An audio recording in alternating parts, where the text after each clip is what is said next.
আজকে ফারুকের প্রেস কনফারেন্সে তিনজন সাংঘাতিক প্রচুর প্রগতিশীলতা দেখাইছে। একজন কইছে জুলাই মাসে 1400 শহীদের সংখ্যা কই পেয়েছেন, 9 মাস হয় নাই, 9 মাস হয় নাই। আর এরা বলতেছে 1400 কই মারা গেছে, আমাদের চোখের সামনে মারা গেল, কি ভয়ানক রক্তপাত হইলে আর এ বলে 1400 কই মারা গেছে। কে কইছে? এই দুইজন এই প্রশ্ন করছে, ফজলে রাব্বি বিশেষ প্রতিনিধি এটিএন বাংলা আর রহমান মিজান দীপ্ত টিভি সিনিয়র রিপোর্টার। আপনি যে 1400 মানুষ মৃত, অবশ্যই যখন এই 1400 সংখ্যাটা তো একটা আপনার কাছ থেকে যারা পলিটিক্যাল রেজরিক বলছে তারা 1400 বলবে। I'm talking about United Nations report. না না, Bhai, please do some research. I'm talking about UN report. আমাদের যে Please do your own research. Check. সংখ্যা আছে তো। Man, please do your own research. Yeah. Yeah. আপনি বললেন যে Well informed question with you, please. Yes. আপনি বললেন যে 1400 মানুষ যিনি খুন করেছেন। Right. কারণ কথা হচ্ছে আপনি কিভাবে বুঝলেন যে একজন মানুষ 1400 মানুষকে খুন করেছে? এটা তো কোর্ট বলবে, কোর্ট ভার্ডিক্ট করবে। আপনি এরকম একটা বায়াস তুই কইছে জুলাই মাসে 1400 শহীদের কথা আপনি কইলেন কেন? এই সংখ্যা কোথায় পাইছেন এবং কোন যুক্তিতে আপনি হাসিনাকে খুনি কইতেছেন? আদালত তো এখনো রায় দেয়নি। আমরা কি আদালতের রায়ের আগে খুনি বলতে পারি? আসেন এই বিষয়টা বুঝে দেখি। বিচারের আগে খুনি বলা যাবে না, এটা অতি ভুল ধারণা। বিচারে খুনি বলা যাবে না, এটা ঠিক না। খুনের মামলা যখন হয়, মামলার বাদী আসামিরা খুনি বইলা দাবি করে বইলাই খুনের মামলাটা দেয়। কাউকে খুনি বইলা আপনি স্রেফ বাদী পক্ষ হইলেন, তার বেশি কিছু না। খুনি বইলা কেউ দাবি করতেছে বইলাই জাস্টিসের কথা আসে, বিচারের কথা আসে। বিচারের বেকসুর খালাস পেলেও বাদী খুনি কইতে পারে, আপিল করতে পারে, বিচারের ব্যাপারে প্রশ্ন তুলতে পারে, ইনসাফের কথা বলতে পারে। প্রশ্ন তুলতে পারে জন্যই আপিল করে, করতেও পারে। কিন্তু সরকার কি পারে? পারে। রাষ্ট্রের মুখ হিসাবে পারে। সরকার হইতেছে রাষ্ট্রের মুখ, কারণ রাষ্ট্রবাদী হইতে পারে, খুনের মামলা দিতে পারে, ট্রাইব্যুনাল তো তাই দিতেছে। রাষ্ট্রের মুখ হিসাবে সরকারের দাবি ঠিক কিনা এটা দেখবে আদালত। রাষ্ট্রের একটা অংশ সরকার, আদালতও আর একটা অংশ। আদালত সরকারের অধীন না, বরং সরকারও আদালতের বিচারের এখতিয়ারের ভিতরের জিনিস। রাষ্ট্রবাদীও হইতে পারে, বিবাদীও হইতে পারে। তাই হাসিনারে খুনের আসামি কইয়া রাষ্ট্র মামলা করার মানে হইল রাষ্ট্র তারে খুনি বইলা দাবি করতেছে, আদালত যেটা বিচার করবে, জাজমেন্ট দেবে। ফারুকি হাসিনারে খুনি দেখা বাদী পক্ষ হইছে। শহীদ পরিবার আর গাজীদের দাবিও তাই, রাষ্ট্রবাদী হবে, কারণ জনতার উপরে হামলা মানে তো খোদ রাষ্ট্রের উপরে হামলা। আর এই লোকটা বাসার চ্যানেল আয়ের সিনিয়র রিপোর্টার, এই লোক কইছে জাতীয় ঐক্য কিভাবে হবে যদি শোভাযাত্রায় আপনার হাসিনার এফিসি রাখেন। তাহলে ফ্যাসিবাদের একটা মূর্তি যে ওখানে করলো, সেই বিষয়টাকে আপনি কিভাবে দেখছেন, যে এটা কি ঐক্য হলো? কার সাথে ঐক্য? কারো ঐক্য না, সরি, আর বলছি যে মানে আমরা সুন্দর জায়গাতে গেলাম নাকি আরো অসুন্দরকে বেশি দিন দীর্ঘায়িত করবো? আচ্ছা, জাতীয় ঐক্যের পাঠ হাসিনা নাকি? হাসিনার দল কি জাতীয় ঐক্যের অংশ? না। ফ্যাসিস্টের সাথে ঐক্য হয় না, ফ্যাসিস্টকে কোনো স্পেস দেওয়া হয় না, দুনিয়া কোথাও দেওয়া হয় নাই, আমরাও দেব না। ফ্যাসিস্টরা আমাদের স্পেস দেবে, ওদের স্পেস দেবে। সকাল সন্ধ্যা বাস ঢুকামো, বাস খাড়া কইরা 2 বার। তো এটা আমার তো অশ্লীল জবাব। আমার ক্ষুদ্র ভাতার ভগ্নীদের জন্য একটু সুশীল জবাব দেয়া দিই। ফ্যাসিস্টদের স্পেস দেওয়া নিয়ে একটা দার্শনিক আলাপ করে দিই এর সাথে সাথে। এগুলা আলাপ অনেক আগে থেকে হয়ে আছে, নতুন করে বলা লাগতেছে, এটাই আশ্চর্যের কথা। ফ্যাসিবাদ গণতন্ত্রের সুযোগ নিয়ে গণতন্ত্রকে ধ্বংস করে।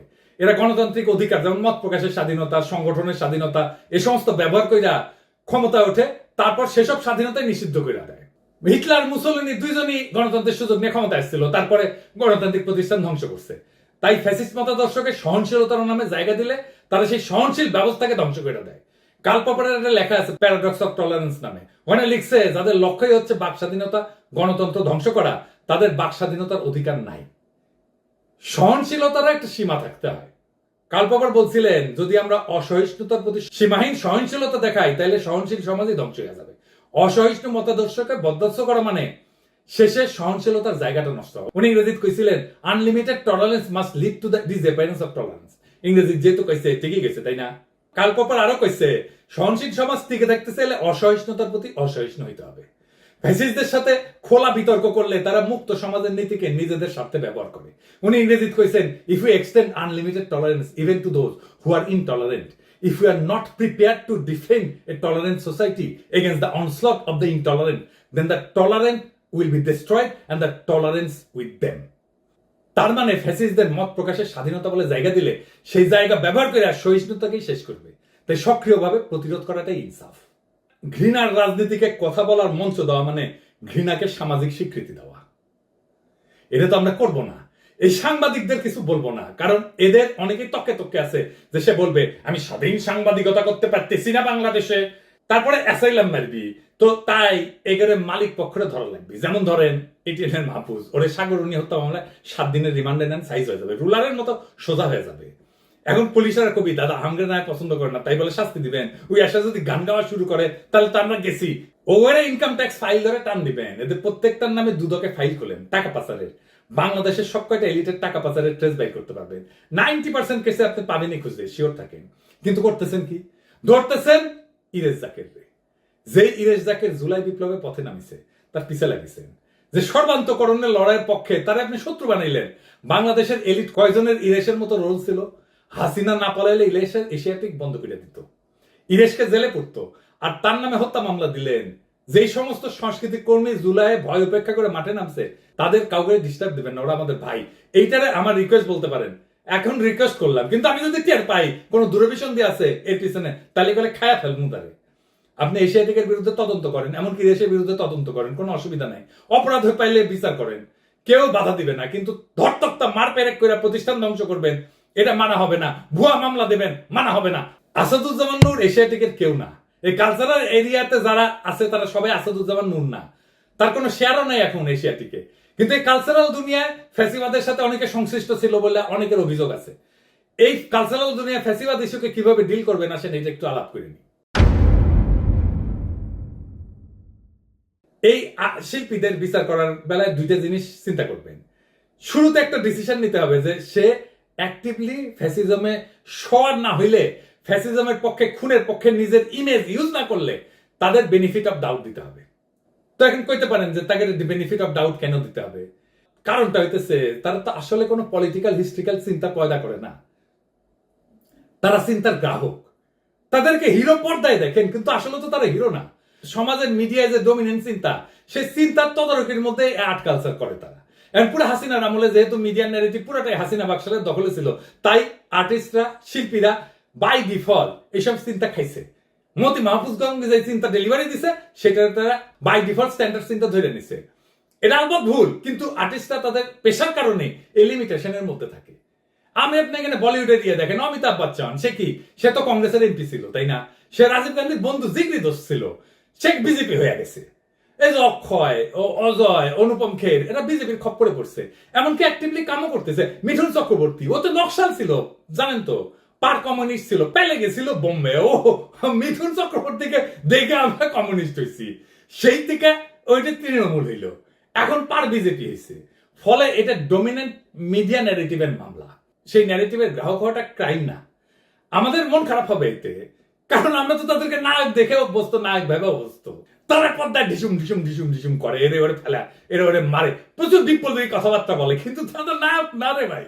তাদেরকে নায়ক বানানো হয়, এটা তাদের পর্দার চিত্র। আসল মানুষ তো এটা না। আসল মানুষ তো আবু সাইদের মতো নায়ক। ওরাই মাথায় রেখে চিন্তায় দুর্বল, এটা মনে রাখতে হবে সবসময়। ওইদিকে ওদের তো কাম করে খাইতে হয়, এটাই তাদের পেশা। এখন সমস্ত পয়সা যদি এই ফ্যাসিজমের কামে খরচা হয়, তাহলে আর কোনো কামের অপশন যদি না থাকে, তখন তাদের খাইয়া পয়রা বাঁচতে হলে ফ্যাসিজমের আর্ট কালচার করে ভাড়া কাটতে হবে। তো উপায় থাকে না, তো বাস্তবমুখী হইতে হবে। তোরে ভাই, আক্কেল দিয়ে চিন্তা করতে হবে, তো হৃদয় দিয়ে চিন্তা করতে হবে। তো এরকম শিল্পীদের মতো অ্যাটফার্মও একই সিচুয়েশনে থাকে। তাই আমাদের বিচার করতে হবে অ্যাক্টিভলি কি কি করছে তারা। কাজ কামের বেলায় তারা ভাড়াটে মাত্র। ডমিনেন্ট ন্যারেটিভ আমরা পাল্টাই, তখন ওরাও এই ডমিনেন্ট ন্যারেটিভে ভাড়াটে হবে। আপনি আলী জাকের, সারা জাকের, আসাদুজ্জামান নূর অপছন্দ করলে ইরেশ ডিফারেন্ট। তার কারণ ইরেশ অনেক বেশি বাংলাদেশি। কলকাতার সাথে যে আমাদের লিঙ্গুইস্টিক ফাইট, ইরেশ আমাদের পক্ষে। ও ঢাকাইয়া, ওর বাপ মা ইভেন আসাদুজ্জামান নূরের চাইতে অন্য লাইনে। ইরেশ জাকের শাওন না। আমাদের ইরেশ আর শাওনের মধ্যে তফাৎ করতে পারতে হবে। এইবার আসেন ফাইনাল আলাপে, যেটা ভয়ঙ্কর ভাবে আমাদের সবাইকে ফাঁসির দড়িতে ঝুলাইতে পারে, সেটা কি? আপনারা দেখতেছেন যে পুলিশ হত্যা ইস্যুটা, এটা হাসিনা বলতেছে, গোলাম মাওলা রনি বলতেছে, নবনীতা বলতেছে, পুরো আওয়ামী ফ্যামিলি বলতেছে। শুনেন হাসিনা কি বলে। তারা বলছে আওয়ামী লীগ আর কি ধ্বংস হয়ে যাবে। আওয়ামী লীগ ভেসে আসেনি। আওয়ামী লীগ কারো পরগাছা না। আওয়ামী লীগের শিকড় অনেক বেশি শক্তিশালী। এই মাটি মানুষের জন্য আওয়ামী লীগ সৃষ্টি। ছাত্রলীগ লাশ পেল, সরকার পড়ে যাবে এই থিওরিতে। এই হত্যাকাণ্ড আমরা ঘটাইনি। খুনি ইনুসের বিচার করতে হবে। আমাদের হাজার হাজার মানুষ হত্যা করেছে, পুলিশ হত্যা করেছে, তার বিচার একদিন ইনশাল্লাহ হবে। এই পুলিশ হত্যার মামলার বিষয়টাকে পাত্তা দিতে হবে, এটাকে সিরিয়াসলি নিতে হবে, হালকাভাবে উড়াই দিতে চলবে না। কারণ এই প্রশ্নটা জুলাই বিপ্লবের আইনি ভিত্তি নিয়ে, এটা ফয়সালা করাটা খুব জরুরি। আর ফয়সালা করতে গেলে আওয়ামী লীগের লিগাল স্ট্যাটাসও মুখোমুখি আসবে সরাসরি। এই প্রশ্ন ফয়সালা করতে দিতে চায় না কারা? চেনে এনাদেরকে। এরা হইল 5 থেকে 8 আগস্টের 72 ঘন্টায় জন্মানো এই যে সেটেলমেন্ট, এলিট সেটেলমেন্ট হইল এরা। এদের নাম হইতেছে ডিপ স্টেট, ছদ্মবেশী ব্যুরোক্রেট, সাংস্কৃতিক গডফাদার, মিডিয়া ব্যবসায়ী, হাসিনার অলিগার, আর্মি। কিন্তু কেন তারা ভয় পায় এই ফয়সালাকে? এই ফয়সালা মানে হইল মুজিবের গড়া মিথ ধরা পড়ে যাবে, বাঙালি জাতীয়তাবাদের গল্প ফাঁস হয়ে যাবে, ভারতীয় মহাসাগরের তীরের খেলাঘরও ভেঙে যাবে। আরো আছে, পুলিশ খুনের মামলা ঝুলাই রাখতে চায় তারা, যেন ভবিষ্যতের বদলা নেওয়ার জন্য একটা স্থায়ী অস্ত্র বানায় রাখা যায়। জুলাই বিপ্লবের বিপরীতে 15 আগস্ট কায়দায় একটা জাতীয় ট্র্যাজেডি বানিয়ে ফেলা যায়, সবাইকে ম্যানিপুলেট করা যায়, জীবনভর ব্ল্যাকমেইল করা যায়। ভেবে দেখতে হবে এই ফয়সালা না হইলে বিপদ কার? বিপদ হবে জুলাই বিপ্লবীদের, আপনার আমার। বেনামি মামলা ইতিহাসে শিয়াল কুকুরের মতো ঘুরতে থাকবে। কখন কে কার শিকারে পরিণত হবে কে জানে? কতদিন আর রক্ষা করা সম্ভব? এখনই এই ফয়সালা চাই, একেবারে আইনের পথে। কিভাবে আসেন সেটা বুঝে দেখি।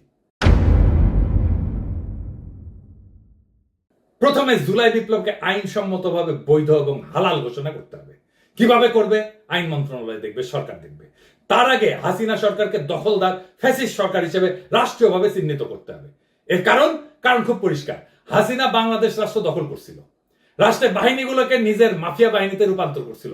আমরা সেই জন্যই 71-এ বলি দখলদার বাহিনী আমাদের হামলা করছিল, তাই না? পাকিস্তানি বাহিনীকে আন্তর্জাতিক স্বাধীনতা ঘোষণা করছে 1971-এর 25শে মার্চ।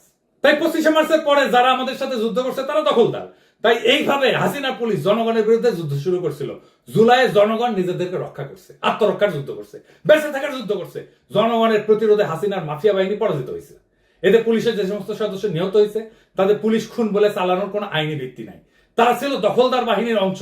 এখন প্রশ্ন হচ্ছে, আইনি পথে হাসিনাকে দখলদার এবং ফ্যাসিস্ট ঘোষণা করা যাবে কিভাবে? আসেন বুঝে দেখি। 2024 সালে জাতীয় নির্বাচনকে বেআইনি ঘোষণা করে বাতিল করতে হবে। 14 এবং 18 সালের নির্বাচন অবৈধ, কিন্তু এখন শুধু 24 বাতিলই যথেষ্ট। এবং পলিটিক্যাল থিওরির একাডেমিক ব্যাখ্যায় হাসিনাকে ফ্যাসিস্ট হিসেবে সংজ্ঞায়িত করতে হবে। এই কাজ কঠিন না, কারণ হাসিনার চরিত্রে ফ্যাসিবাদের সমস্ত বৈশিষ্ট্য জল করতেছে। একটা বানাইতে হবে না, একটা বাড়াইতে হবে না, জাতিসংঘের রিপোর্টও আছে। আজ যারা প্রশ্ন তোলে শহীদের রক্ত কোথায়, আজ যারা আজও বলে আদালতের রায় ছাড়া খুনি বলা যাবে না, তারা আজও ফ্যাসিস্টদের জন্য মঞ্চ খুঁজে। তাদের জবাব খুব সোজা, শহীদের রক্ত আমাদের পায়ের নিচে, খুনের গন্ধ বাতাসে, বিপ্লবের আগুন এখনো গল গল করে ফুটতেছে।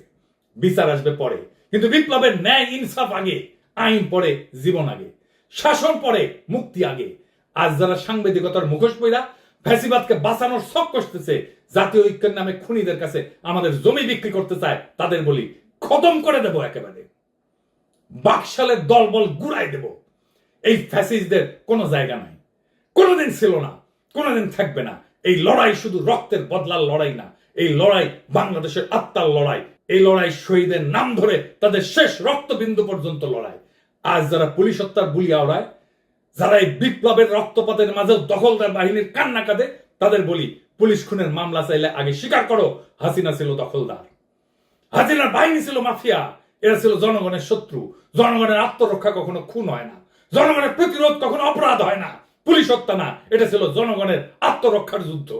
এটা ছিল মাফিয়া রাষ্ট্রের বিরুদ্ধে জনতার শেষ বিদ্রোহ।